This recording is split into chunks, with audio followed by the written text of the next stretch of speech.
9月15號2025年，今日咧其實係我父親嘅生日，但係佢亦都過咗身已經16年啦。佢係一個好傳統、好盡責、好愛家庭嘅一個父親，但係佢亦都好唔識得點樣去表達佢自己嘅愛意。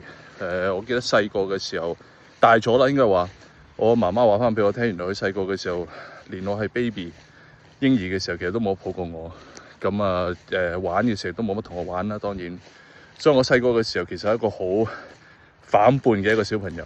而我而家睇翻咧，其實做咗人嘅父親嘅時候就好明白，可能我嗰陣時細個就缺乏咗父親同埋兒子嗰種嘅親密嗰種嘅關係。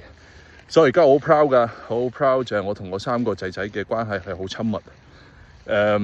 但係都一樣嘢想同大家分享嘅就係珍惜眼前人，懂得點樣去 express 去表達你對對方嗰種嘅關懷嗰種嘅愛意。